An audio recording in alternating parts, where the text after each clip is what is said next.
So Billy, a 5-0 win at home today against Retford United. Scoreline suggests it wasn't close at all, but it was certainly a tough game, wasn't it? What were your thoughts on the overall performance today? I mean, when we went to Retford, we struggled our way through the game, and it took a Josh Greening really late winner to win it 1-0. I thought today, the start we made for the first 10 minutes, at times we looked frightening, and then a couple of incidents in the game that changed the sort of momentum and swung it a little bit. Certainly the injury to Gary, which obviously we'll need to monitor. Yeah, just a touch on that. What are the early assessments on that? It looked like a change got to be made, didn't it? Originally, I think it was just the initial reaction was that the shock effect of the actual challenge, and to be fair, it was a challenge from Greg, and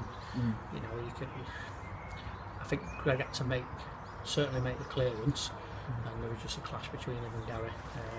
And then, but with a bit of talking from Efi and that, it was enough to get him through the game, which he's managed quite well and kept a clean sheet. So he looked struggling. He was limping around the second half a little bit. Well, he did it's well just that initial shock of the injury. We'll go and get it looked at now, and then we'll make a decision from there. So there's no immediate panic at this moment in time.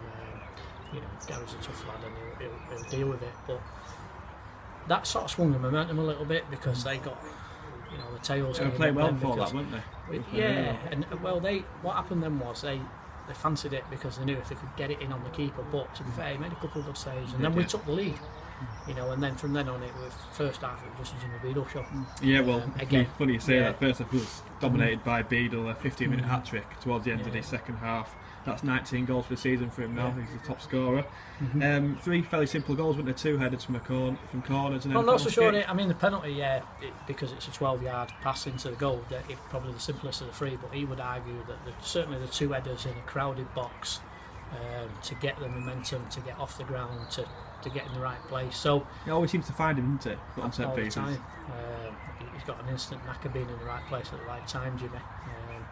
So I mean, to come in at 3-0, it sort of changes the sort of team talk at half time and everything, and then games like that are always then really, really difficult to come out and repeat it in the second half. And what we talked about was just making sure that we didn't let Retford back in the game, and as much as they had possession, and it got a bit ratty, and it went all over the place a little bit, and the ball's bobbling about a little bit. It eventually come back our way, and then we made the changes, introducing Nick Black, who again needs some real quality pitch time, and did well for us.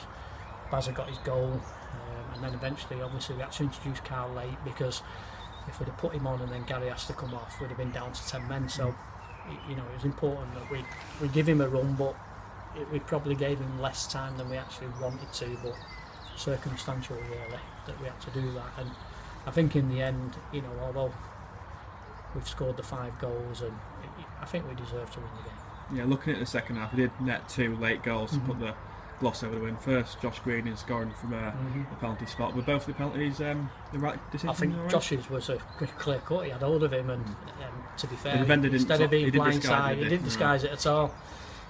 So I think both of them were clear penalties and quite well dispatched. Rhythm weren't great across the team today. We play virtually 2 games a week from now until the end of the season, and on Tuesday night we welcome Clipstone to the I2I Stadium. It should be another really tough game, shouldn't it? I think so. I thought they were really good when we played them over at their place. We were 2-0 down over there at half time, but again, you look back at that result now, and 2-2 again, Josh Greening late in the game scoring again. We'll look back at them, the points that we picked up there, where we should have lost the game. So look forward to welcoming them on Tuesday night. I'm sure it'll be a difficult game, but as I said to the lads now, we've got a squad of 16 players here that we're going to have to utilise throughout the season. It's going to take every single one of them. I thought back 4 certainly protected.